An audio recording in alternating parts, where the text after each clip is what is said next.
എല്ലാവരും തിരക്കിലാണല്ലേ? തിരക്കില്ലെങ്കിൽ ഇതൊന്ന് കേൾക്കണേ. ഉമ്മ, എന്താടി ഉമ്മ? എനിക്ക് മടുത്തുമ്മ. ഞാൻ എങ്ങോട്ടെങ്കിലും പോവുക. അതിനിപ്പോൾ എന്താ ഉണ്ടായി?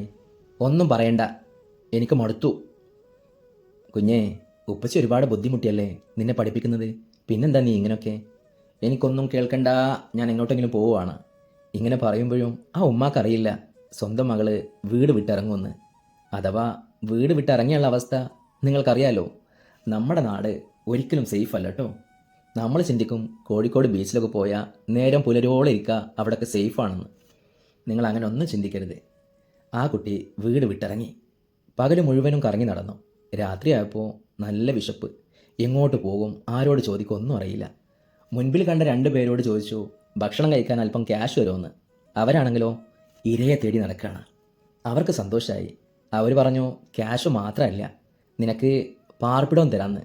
ആ പാവം കുഞ്ഞിന് സന്തോഷമായി. അവൾക്കറിയില്ലല്ലോ ഇത് ചതിയാണെന്ന്. ആ പാവം കുഞ്ഞ് അവർ വിശ്വസിച്ചു, അവരെ കൂടെ പോയി. അവരാണെങ്കിലോ പറഞ്ഞുറപ്പിച്ച പോലെ ആ കുഞ്ഞിനെ തൽക്കാലത്തേക്ക് അങ്ങ് വിറ്റു. എല്ലാം കഴിഞ്ഞ് അവിടെ തന്നെ തിരിച്ചു കൊണ്ടുവിട്ടു. ആ കുഞ്ഞിന് കൊടുത്തത് 4000 രൂപ. അവളെ മാനത്തിൻ്റെ വിലയാണ് 4000 രൂപ.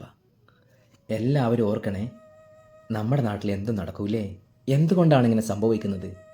ഇങ്ങനെയുള്ള പീഡനങ്ങൾ സംഭവിച്ചാൽ പോലും അവർക്ക് കിട്ടുന്നത് ജീവപര്യന്തം. ഏറി വന്നാൽ രാഷ്ട്രീയ പിടിപാടുള്ള ആളുകളാണെങ്കിൽ ഒരു ചുക്കും നടക്കൂലെന്നേ, പുഷ്പം പോലെ ഇറങ്ങിപ്പോരും. അതുകൊണ്ട് പൊന്നു മക്കളെ, നിങ്ങൾ നിങ്ങളുടെ വീട്ടിൽ മാത്രമേ സേഫ് ഉള്ളൂ. കാരണം നിങ്ങളുടെ അച്ഛനും അമ്മയും നിങ്ങളുടെ പൊന്നു പോലെ നോക്കും. അതുപോലെയല്ല, എന്തെങ്കിലും സംഭവിച്ചിട്ട് നിങ്ങൾ പോലീസ് സ്റ്റേഷനിൽ പോയതുകൊണ്ടോ കോടതിയിൽ പോയതുകൊണ്ടോ ഒന്നും നീതി കിട്ടൂല. ഓരോ കാരണങ്ങൾ പറഞ്ഞ് മാറ്റി നിർത്തും.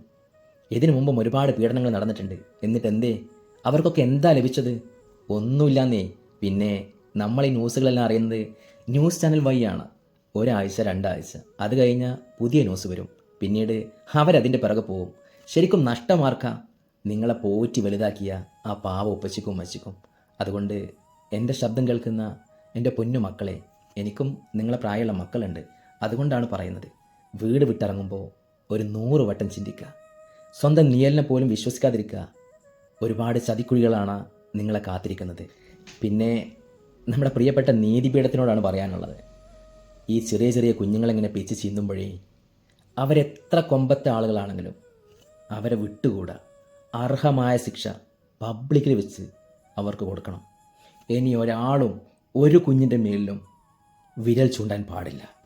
അതുകൊണ്ട് ദയവ് ചെയ്ത് എൻ്റെ പൊന്നു മക്കൾ, നിങ്ങൾ സൂക്ഷിക്കുക. നിങ്ങളെ കാക്കേണ്ടത് നിങ്ങൾ മാത്രമാണ്.